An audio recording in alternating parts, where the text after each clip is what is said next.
or not to this person, to, you know. So. Okay, my name is Alex Bielak. I'm here at the 5th Science Policy Conference, Canadian Science Policy Conference. Let me just make sure my glasses work. Yeah.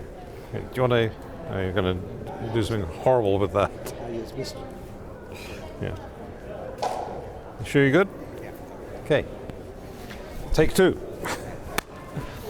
So this is Alex Bielak. I'm at the 5th Canadian Science Policy Conference here in Toronto, speaking with Stephen Strauss. Stephen has had a very distinguished career as a science journalist with the Globe and Mail notably, and is the current president of the Canadian Science Writers Association, which has had a very strong presence during this conference, featuring in a full-day workshop yesterday on science communication, and today in a very, very lively session on the 2 solitudes, or the 3 solitudes really, of government, science, and scientists and trainers. Yeah, and journalists. Yeah. And journalists. So tell us a little bit about how you came up with this topic and why you came up with this topic.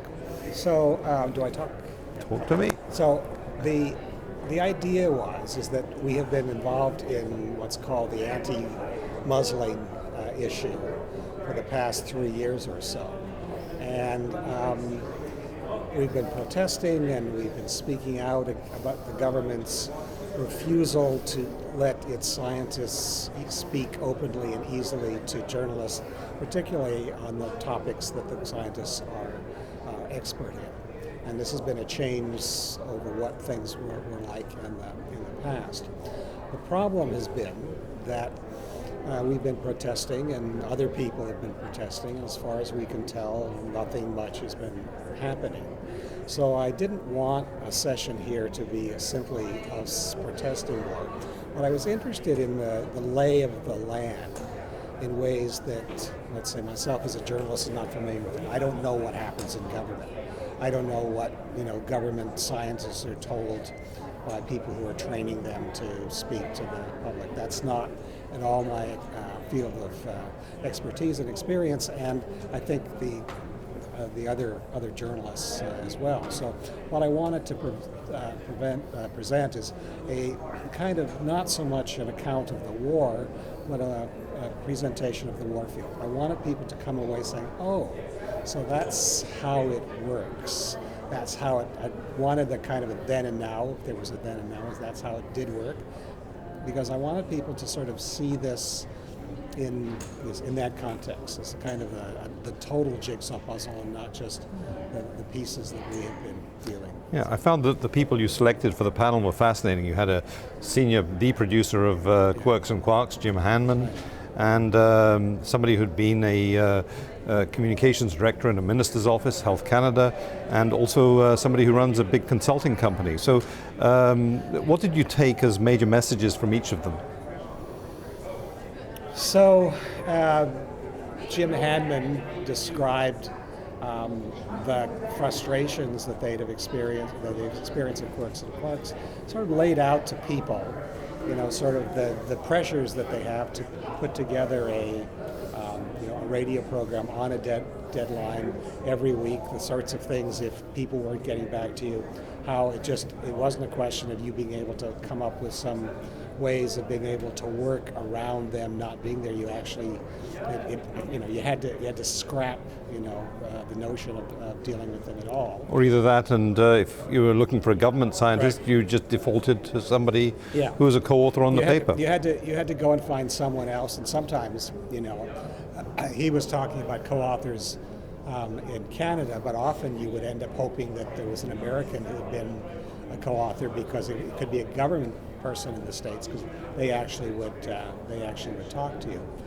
and he talked about how frustrating it was, and and also it was kind of, which I think is the case, you're not always sure when it's not going to work out. You can't always tell, because it's sort of confusing that, okay, this topic and this person, they're not going to let me speak to them. Well, sometimes it goes completely against that, and also they refuse to let people talk on things that makes no sense why they couldn't talk about that. So I think that was good for the non-journalists to hear about. And then Tim Vail, who talked about his experience in the government communications office. He was chief communication officer for the Ministry of Health, and kind of give you a sense of the craziness of government in general. The fact that a bureaucracy is all about people checking off, and it always has been on some level. I think he didn't say it, but I think one of the things that's happened, the ease of moving things back and forth that's happened now within a computerized age, means that it's actually easier to say that 12 people will have to sign off on this than it would have been, And each one of those approvals takes time. Well, each takes time, but you can actually you can put it into the system. If in fact you'd have done this, 30 years ago, you probably couldn't have that number of people, 20 years ago, signing off, because in fact it was just, it was too complicated, moving the signed thing from one office to another. Now it's click, click, click, and you can actually also probably, there was some reference to this, probably easier to monitor what the government scientists are saying to journalists than in the past, because there's many more vehicles that things get out. So he was talking about his experience, talking about dealing with a bureaucratic system in general. And John McKay, his company does, amongst others, media training, was talking about kinds of the slippery slope of scientists talking about stuff, but not just scientists, about people talking about stuff, in government talking about stuff, and that you actually have to, I found it interesting, because again, it's nothing that I have any experience with, that in fact, it's one of these things where it's, I should say, full and frank, speech is not part of the landscape, and that you're in an organization in which people are, continually second guessing what you're doing and what you're saying. And so, what I liked at the end of all of that is that I think people who were in the session, some who I talked to, you actually got to see things from some kind of perspectives that were not the perspectives that you were, totally familiar with. At the end of the day, I think, because we had questions from the audience, and Ivan Semeniuk, who's now at the Globe, was talking about that whatever the kind of justifications of why it's happening, whatever the kind of bureaucratic explanations, that what you want in terms of science is that you want a scientist who has published a paper in a peer-reviewed journal, no matter where he works or she works, to be able to comment on that. And there's a kind of, I think it's a position that we at the Science Writers Association all have are behind. And I think it's something that, if you're looking at something that just makes sense to, to a democracy, because you end up with the integration of like a political democracy where we think that people should be able to talk about things. But in particular, in the science world, the belief is that if someone is the expert in something and someone has found something in a field that they're expert in, but science is supposed to be about the information being shared. In this case, you're talking about information which has been paid for by the public. Right. Well, it's our information. It's not the government's information. It's not the government scientists. It's our information. We pay for them with our, with our tax dollars, and we should be able to, find out, learn about what we bought, essentially, and that's it should be like a fundamental principle of how a government, no matter what party, should operate. So.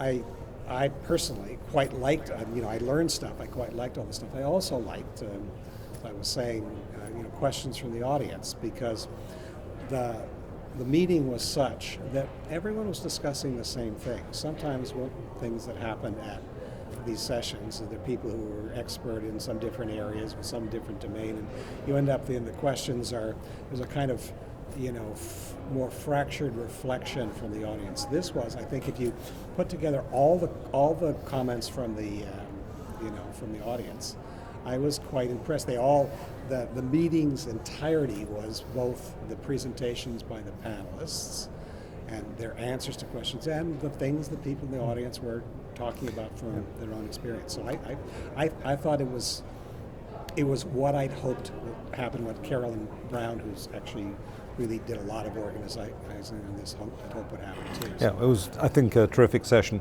I'm just going to switch gears just for a moment.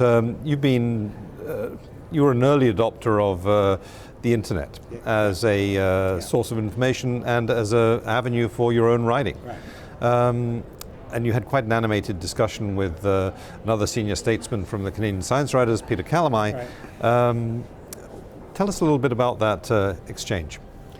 So this was a session yesterday on communication of science.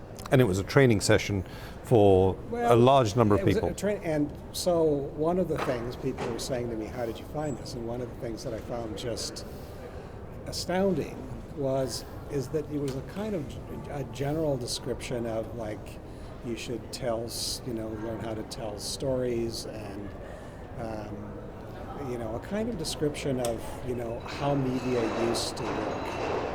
And there was very little reference in kind of any of the presentations to the internet and science blogs and tweeting and whatever. And I find that's when I look at kind of looking at science communication, it's,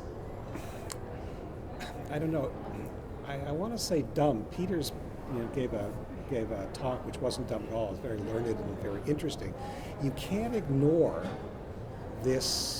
what's been happening here. And one of the problems is, sort of my analysis, is that traditional journalists, of which I would be one, are quite discomforted by the arrival of things internet-y.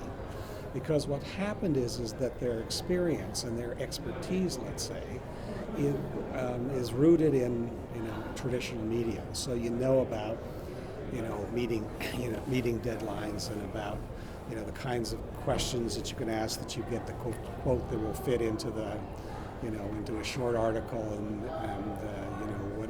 whatever.